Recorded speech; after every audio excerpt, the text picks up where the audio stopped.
또 주시는 하나님의 한 말씀이 우리를 위로하게 하시고 또 이 삶을 살아가는 데 힘이 되게 하여 주시기를 간절히 소망합니다. 오늘 우리 주님을 만나고 또 기도하고 하나님의 음성을 듣는 그런 귀한 말씀 시간 될 수 있게 해 주시기를 간절히 소망합니다. 예수님 이름으로 기도드립니다. 아멘. 예, 오늘은 광야 같은 세상에서 함께 하시는 하나님이라는 제목으로 말씀을 나누겠습니다. 오늘 민수기 2장 1절에서 2절까지인데요. 한 목소리로 한번 읽도록 하겠습니다. 시작. 여호와께서 모세와 아론에게 말씀하여 이르시되 이스라엘 자손은 각각 자기의 진영의 군기와 자기의 조상의 가문의 기호 곁에 진을 치되 회막을 향하여 사방으로 치라. 아멘. 하나님께서 하나님이 선택하신 백성인 이 이스라엘 백성들을 이집트의 압제로부터 구원을 하시고 탈출시키시고 그들에게 가나안 땅을 그들의 나라로 주시기 위해서 모세를 그들에게 보내셨습니다. 그래서 하나님의 계획대로 모세를 통해서 이스라엘 백성들이 하나님의 인도하심을 받아서 이집트를 탈출하게 된 것이죠. 그런데 그 이후에 문제가 발생하게 되었습니다. 그들 앞에 곧바로 약속하신 땅 가나안 땅이 주어진 것이 아니라 그들에게 펼쳐져 있는 것은 척박한 광야 생활이 기다리고 있었기 때문입니다. 사실 10일이면 도착할 수 있는 거리였는데 그들은 광야에서 40년을 머물러야 했습니다. 열흘이면 갈 수 있는 그 거리를 40년이라는 그런 긴 시간을 광야에서 보내게 하신 그런 어떤 하나님의 인도하심에는 어떠한 뜻이 있었을 것입니다. 물론 이스라엘 백성들의 어떤 반항 그리고 그들의 죄악으로 인한 것이긴 했지만 그러나 그 속에 또 하나님의 어떤 계획하심이 있었다라는 것이죠. 왜 하나님께서 곧바로 그들을 가나안에 넣으시지 아니하시고 하나님과 함께하는 광야 생활을 허락하셨을까?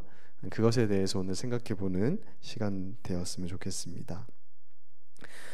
이스라엘 백성들은 이집트를 탈출한 지 얼마 지나지 않아서, 그러니까 정말 며칠 지나지 않아서 곧바로 불평과 불만을 모세와 하나님 앞에 토로하기 시작했습니다. 그들은 하나님의 크신 능력을 직접 눈으로 목격한 자들이었거든요. 10가지의 재앙으로 바로 왕을 물리치는 그런 하나님의 모습, 그리고 홍해를 가르시고 그들을 탈출시키신 그 하나님의 모습을 눈으로 확인했음에도 불구하고 그들은 광야 생활이 얼마 지나지 않아서 곧바로 믿음이 약해지고 또 그 마음에 불만과 불신이 가득 차게 된 것을 확인하게 됩니다. 그래서 우리는 흔히 이스라엘의 이러한 모습을 보면서 저건 정말 이해하기 힘들다. 하나님이 저렇게까지 강력하게 역사하셨는데 어떻게 저들은 하나님을 버리고 우상을 숭배할 수 있는가? 우리가 정말 그러니까 바닷물이 갈라지는 걸 우리가 직접 경험하고 거기를 지나갔다면 나는 절대 믿음이 약해지지 않을 것인데 이렇게 생각할 수 있거든요. 그래서 그들의 모습을 이해하기 어렵다 생각할 수 있습니다. 그러나 그들이 그렇게 행동하는 데에는 그럴 만한 이유가 있었습니다. 광야 사진을 한번 보여주세요. 이것이 광야인데요. 이러한 광야가 그러니까 모래밖에 없는, 그냥 나무도 없고 오아시스도 없는 그냥 저러한 광야가 끝없이 펼쳐지는 겁니다. 차를 타고 가면은 그냥 몇 시간씩 저런 것만 보이는 것이 바로 이스라엘 백성들이 겪어야 했던 광야 생활이었던 것이죠. 광야의 뜨거운 태양을 그들은 당해야 했고 목마름과 배고픔이 그들을 괴롭혔습니다. 선풍기 하나 없는 광야에서 죽을 것 같은 고통을 느끼게 되는 것이죠. 사진에서 확인되는 광야의 모습처럼 이 광야는 만만한 곳이 아니라는 겁니다. 풀 한 폭이 볼 수가 없고 또한 낮 기온은 40에서 50도까지 이렇게 올라가는데 밤이 되면 영하 10도까지 또 내려가는, 그러니까 엄청난 일교차죠. 그래서 사실 사람이 살 수 없는, 사람이 먹을 것도 없고 즐길 것도 전혀 없는 그런 곳이 바로 광야였다라는 것입니다. 아마 현대인들은 이런 곳에서 단 한 하루도 버티기 쉽지 않을 거예요. 그 김병만 나오는 정글의 법칙 이런 거 보면 거기서 이렇게 사는 것이 쉽지 않잖아요. 근데 그것보다 더 힘든 곳, 휴대폰도 없고 텔레비전도 없고 컴퓨터도 없는 곳입니다. 만나가 아무리 좋은 것이라 하지만 매일 똑같은 걸 먹어야 되는 거예요. 피자도 없고 치킨도 없는 그러한 삶. 그러니까 광야는 결핍을 의미하는 곳입니다. 모든 것이 부족한 곳입니다. 그리고 광야는 안전이 지켜지지 않는 곳이죠. 우리나라만 해도 치안이 좋은 나라다 이렇게 얘기합니다. 우리는 이제 여학생들이, 여대생들도 그냥 밤에 이렇게 돌아다닐 수 있어요. 외국에서는 그러지 못하는 나라들도 많이 있습니다. 그 아르헨티나 선교사 자녀가 이렇게 한번 경주에 온 적이 있는데요. 걔네들은 휴대폰을 절대 좋은 걸 쓰지 않는 거예요. 강도가 와서 그냥 달라고 한대요. 그럼 줘야 돼. 항상 총을 들고 있기 때문에. 자기들은 스마트폰 안 쓰고 다 폴더폰, 옛날 폰을 쓰는 거예요. 그러나 이 광야는 정말 안전이 보장되지 않는 곳입니다. 온갖 들짐승들의 이 위협, 그리고 그런 것들로부터 보호받지 못하는 곳이죠. 왜냐하면 그들에게는 튼튼한 집이 없고 항상 이동해야 됐기 때문에 장막, 그러니까 텐트에서 사는 겁니다. 텐트를 쳐놓고 사는 것이 그들의 삶이기 때문에 그들은 어떠한 안전성도 보장받지 못했다는 것이죠. 또한 미래에 대한 명확성도 없었습니다. 하나님 말씀만 믿고 모세를 따라서 지금 나서기는 했지만 언제 이 가나안 땅을 탈출할 수 있을지, 그것이 기약이 없는 그러한 삶이 바로 광야의 삶이었다라는 것이에요. 1년이 될지 2년이 될지 알 수 없는. 그러니까 우리가 교도소에 들어가더라도 뭐 1년형, 2년형 이러면 그 교도소에서 나올 날을 기다리면서 버틸 수 있는데, 무기징역, 그 죽을 때까지 여기 있어야 된다라고 하는 그 무기수들은 정말 절망 가운데 하루하루를 살아가게 되는 것이죠. 그런 명확성이 없는, 미래에 대한 어떤 보장이 없는 삶을 사는 삶이 바로 이 광야의 삶이었다는 거예요. 왜냐하면 하나님이 40년만 여기서 고생하면 된다 이렇게 말해준 바가 없고 그냥 뺑뺑이를 돌리시기 때문에 그런 것입니다. 그러니까 이렇게 보면 이스라엘 백성들에게 있어서 광야 생활은 그야말로 최악의 생활이고 미래가 없는 생활인 것이에요. 그러니까 아무리 하나님의 기적을 경험했다 해도 이런 곳에 놓여지게 되면 그 믿음은 약하여지고 불평과 불만이 나오지 않을 수 없게 되는 것입니다. 바로 이러한 상황에 놓여 있는 게 이스라엘 백성들의 삶이었다라는 것이죠. 그런데 이 광야의 생활이 이제 우리의 신앙생활과 참으로 비슷하다라는 것입니다. 성경은 이 광야 생활에 놓여진 이스라엘을 통해서 오늘날 우리가 사는 곳이 이 광야와 같은 곳이다라고 우리에게 말씀하는 것입니다.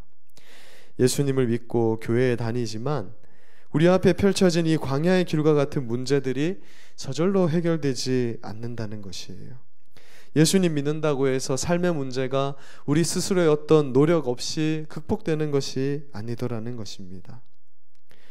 이웃들과 교회 안에서 성도들의 갈등 문제가 여전하고 오히려 예수 믿기 때문에 가족들과는 원수가 될 수도 있고 또 성도들이기 때문에 더 큰 상처를 받을 수도 있습니다. 직장의 문제, 삶의 문제, 미래의 문제 같은 것들이 여전히 남아있게 되는 거예요. 오히려 예수님 믿는데도 더 힘들게 살아가는 사람들도 있다라는 것입니다. 하나님께서 왜 우리를 이런 광야 가운데 그냥 두시는 것인가?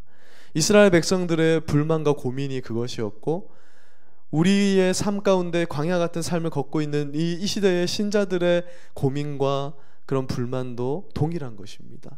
하나님 분명히 계신 것 같고 나를 인도하신 것 확실한데 왜 하나님은 나의 이 문제들을 그대로 두시는 이 광야 속에 나를 두시는가? 언제 이 광야는 끝나게 되는 것인가?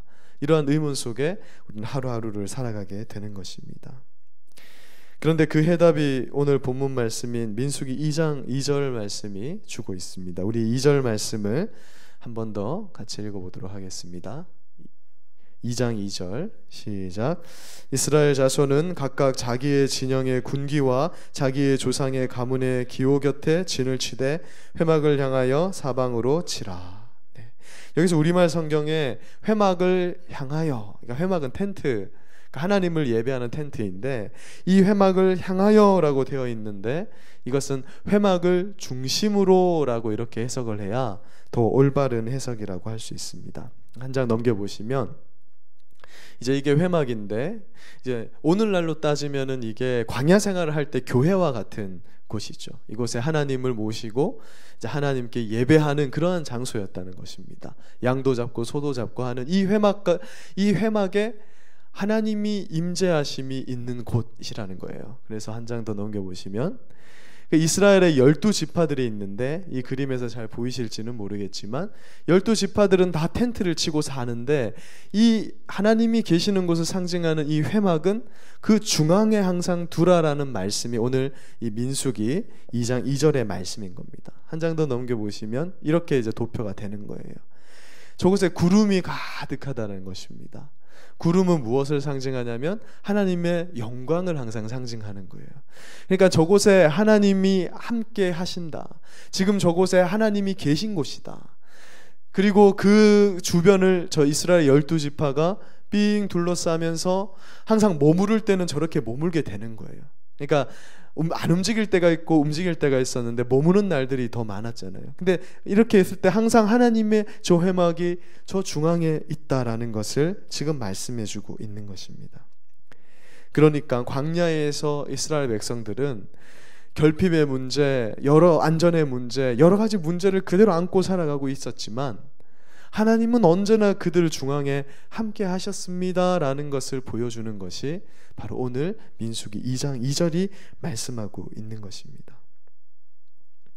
거룩하신 하나님께서 회막 가운데 항상 머물겠다고 이스라엘 백성들에게 약속을 하신 거예요. 그래서 항상 저 구름이 저 회막을 가리고 있었습니다. 왜냐하면 사람은 그곳에 들어갈 수가 없다라는 거예요. 하나님은 너무 거룩하신 분이기 때문에 그 죄의 문제가 해결되지 않고는 하나님과 함께 할 수 없다라는 것을 의미하는 겁니다. 그러면서 또한 반대로 하나님께 접근할 수 없는 그들 가운데 하나님은 항상 그 중앙에 계시더라는 거예요. 그러니까 하나님이 안 보이는 것 같지만 구름 속에 하나님은, 폭풍 속에 하나님은 나와 계시지 않는 것 같지만 하나님은 언제나 나와 함께하고 계심을 보여주는 것이 바로 민수기 2장 2절이 우리에게 말씀해주고 있는 것입니다. 결핍이 있었고 안전에 문제가 있었지만 그 중심에 하나님이 항상 함께 하시기 때문에 그것이 이스라엘 백성들과 당시 이방 나라의 백성들의 차이점이었다라고 그렇게 말씀하고 있는 것입니다. 우리의 믿음이라는 것은 바로 이 세상 속의 위험과 또 불확실성 속에서도 하나님이 언제나 우리 중심에 함께하고 계신다라는 것을 믿는 것에서 시작되는 것입니다. 그러니까 나를 신앙의 길로 인도하신 하나님이 결코 나를 버리지 않고 중앙에서 우리와 함께 하신다. 그리고 우리를 인도하시리라는 확신이 우리 신앙인들을 다시 일으켜 세우는 거예요. 하나님은 예배를 통해서 또 여러 기도의 응답을 통해서 찬양을 통해서 우리에게 항상 이것을 알려주시면서 이 광야에는 반드시 끝이 있는데 이 광야 생활을 하는 동안에는 내가 너희와 함께 한다라는 것을 잊지 말기를 그렇게 말씀하고 있는 것입니다. 민수기 10장 34, 34절은 이렇게 말씀합니다. 그들이 여호와의 산에서 떠나 3일 길을 걸었다. 3일 정도 이제 걷는 거예요. 한 장 넘기세요. 3일 길을 걷는 거예요. 여호와의 언약궤가 그 3일 길을 앞서가면서 그들의 쉴 곳을 찾았다고 말합니다. 그들이 진영을 떠날 때에 낮에는 여호와의 구름이 그 위를 덮는 거예요. 여전히 먹는 문제, 삶의 문제, 직장의 문제, 어려운 문제들이 다 그들 가운데 있었지만 하나님이 항상 앞서가면서, 그러니까 멈춰 있을 때에는 하나님 항상 중앙에 계시고 그들이 이동할 때에는 하나님이 항상 앞서서, 그러니까 하나님의 언약궤는 하나님이 계신 곳을, 계심을 상징하기 때문에, 하나님 임재를 상징하기 때문에 하나님이 언제나 그들 앞에 인도하셨다. 우리의 삶을 눈에 보이지는 않지만 우리의 삶을 하나님이 인도하고 계심을 보여주는 거예요. 그러니까 이런 하나님의 사랑의 관점에서 보면 민수기나 레위기나 이런 우리가 읽기 어려운 이 성경도 너무 우리에게 감동으로 다가오는 것이죠. 하나님이 우리를 앞서서 우리의 길을 인도하시는 분이시구나. 백성들보다 3일 길을 앞서서 가면서 그들의 쉴 곳을 찾아주시는 분, 그분이 바로 우리 하나님이구나라는 것이 우리 삶의 위로이고 우리 신앙에 다시 힘을 주는 그런 권면의 말씀이 되는 것입니다. 하나님이 그 광야의 뜨거운 태양으로부터 여호와의 구름이 그들을 덮어 그들을 보호하셨다. 그들이 상하지 않게 하나님은 그들을 보호하셨다라고 말씀하고 있는 것입니다. 이것이 바로 하나님께서 우리에게 광야의 길을 허락하시는 거예요. 그러니까 이것을 또 다른 측면에서 보자면 광야의 길은 너무나 힘든 건데 이스라엘 백성들과 하나님은 이제 결혼한 관계로 항상 구약에서는 묘사가 되거든요. 그러니까 하나님과 이스라엘 백성은 하나님은 신랑이 되고 이스라엘 백성들은 신부가 된 거예요. 하나님이 신부를 되찾는 사건이 이 출애굽의 사건입니다. 그러니까 하나님이 신부를 되찾았는데 이들과 함께 신혼여행을 떠나는 거예요. 광야는 아무것도 없기 때문에 오직 누구만을 바라보게 되냐면 하나님만을 바라보는 시간이 되는 겁니다. 그 40년이라는 시간 동안 이스라엘은 오직 하나님만을 바라보는 거죠. 왜? 먹을 것도 하늘에서 떨어지는 거예요. 항상 하나님이 그 중심에 계시고 그들을 인도하시는 겁니다. 신랑 되시는 하나님께서 이스라엘 백성들을 인도하시는 것을 경험하는 과정이 바로 광야에서의 삶이었다는 것입니다. 우리가 예수님 믿고 세상의 모든 문제가 해결되는 것은 아니지만 그 가운데 함께 하시는 하나님을 경험하면서 하나님만을 바라보는 신앙을 배우게 되는 겁니다. 그래서 이 과정을 통과한 자들이 임하게 되는 곳이 영원한 하나님 나라, 그곳에 가면 얘기할 것이 있고 그곳에 가면 하나님의 진정한 위로가 있는 그것을 위하여서 하나님은 우리에게 광야를 허락하시면서 하나님만 바라보도록 하는 그러한 신앙생활의 어려움을 우리에게 허락하신다라고 말씀하는 것입니다. 그래서 우리 그리스도인들에게 광야 생활이 유익이 되는 것이죠. 지나보면 알게 되는, 지나보면 감사가 되는 것이 이 광야 생활이라는 것입니다. 이것은 제 말이 아니라 신명기 8장 2, 3절에서 이렇게 말씀하고 있습니다. 우리 신명기 8장 2, 3절을 한번 읽어보도록 하겠습니다. 시작. 내 하나님 여호와께서 이 40년 동안에 내게 광야길을 걷게 하신 것을 기억하라. 이는 너를 낮추시며 너를 시험하사 내 마음이 어떠한지 그 명령을 지키는지 지키지 않는지 알려 하심이라. 너를 낮추시며 너를 줄이게 하시며 또 너를 알지 못하며 또 조상들도 알지 못하던 만나를 내게 먹이신 것은 사람이 떡으로만 사는 것이 아니요 여호와 입에서 나오는 모든 말씀으로 사는 줄을 내게 알게 하려 하심이라. 아멘. 그러니까 하나님은 하나님을 알게 하기 위해서 우리에게 조금의 결핍, 어려움, 그러니까 하나님을 붙잡아야만 얻을 수 있다라는 것을 알게 하시기 위해서 그 일을 계획하신 하나님이다 말씀하는 겁니다. 그래서 우리는 우리의 삶의 문제를 두고 기도해야 되고 그 기도 가운데 응답하시는 하나님을 붙잡으면서 점점 우리 하나님과 사귀며 우리 하나님과 동행하는 삶을 살아야 한다는 것입니다. 제가 군대에 갔을 때 8월 달이었거든요. 얼마나 더운지 정말 이 광야의 그런 어떤 상황이 펼쳐진 거예요. 너무 물이 마시고 싶은데 식중독 걸린다고 군인들에게 찬물을 안 주거든요. 펄펄 끓는 뜨거운 물을 30도가 넘는 그런 온도 속에서 훈련받고 뜨거운 물을 마셔야 되니까 그것이 얼마나 힘들던지요. 군대는 정말 사람이 낮아집니다. 그 누구도 붙잡을 수 없는 거예요.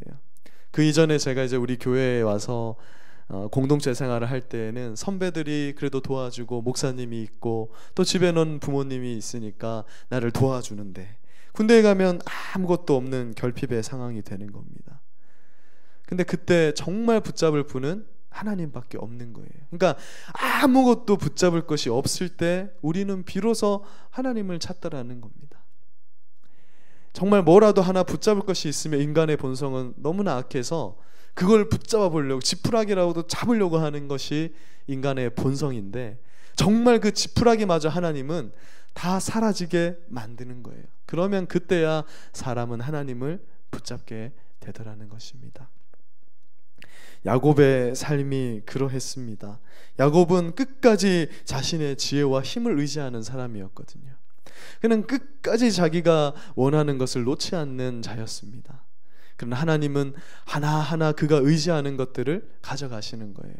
라헬도, 요셉도, 그리고 마지막에는 베냐민도 그 손에서 놓게 하셨을 때, 그때야 야곱은 진정한 하나님을 붙들게 된 것입니다. 지금은 우리가 어려움이 있을 것입니다. 광야 생활은 항상 결핍의 삶입니다. 적어도 이 땅에서는 완전한 만족의 삶은 우리에게 있을 수 없음을 성경은 말합니다. 왜냐하면 예수 믿는 것이 때로는 고난과 고통을 동반하기 때문에 그렇습니다. 그러나 완전한 하나님의 나라에 임하기 전에라도 언제나 우리 하나님은 오늘 말씀처럼 그 중앙에서 우리와 함께 하시고 또 우리를 이끄시는 그런 하나님이 되시는 분이심을 잊지 말기를 바랍니다. 그래서 시편 121편 5절에서 7절이 다음과 같이 노래합니다. 같이 한번 읽고 말씀을 마무리하겠습니다. 우리가 찬양 가사로 너무나 익숙한 말씀인데요, 5에서 7절을 같이 읽겠습니다. 시작. 여호와는 너를 지키시는 이시라. 여호와께서 내 오른쪽에서 내 그늘이 되시나니 낮에 해가 너를 상하게 하지 아니하며 밤에 달도 너를 해치지 아니하리로다. 여호와께서 너를 지켜 모든 환난을 면하게 하시며 또 내 영혼을 지키시리로다. 아멘. 그러므로 우리는 언제나 우리와 함께 하시는 하나님을 인식하면서 광야 같은 이 길을 걸어나가는 우리가 되기를 바랍니다. 이 광야의 길을 마치고 예수님 앞에 서게 되면 그분은 약속대로 우리의 눈물을 닦아 주실 것입니다. 광야 같은 세상 속에서 함께 하시는 하나님으로 인해 우리는 더욱 하나님과 친밀해져 있을 것입니다. 그것을 바라보면서 하나님께서 우리에게 허락하신 이 광야의 길을 정말 성령 하나님과 함께 동행하며 걸어가는 우리 모두가 되기를 주님의 이름으로 소망합니다. 제가 기도하고 함께 기도하는 시간 가지겠습니다. 사랑하는 하나님 아버지, 오늘 우리에게 광야 생활의 유익에 관한 말씀을 주시니 감사합니다. 말씀은 듣지만 우리가 이 땅을 살아가는 데에는 정말 어려움과 아픔들이 있습니다. 그러나 이 어려움과 환난을 이겨낼 수 있는 힘을 주시고 언제나 우리 중앙에 함께 하시는 하나님을 기억하게 하여 주시옵소서.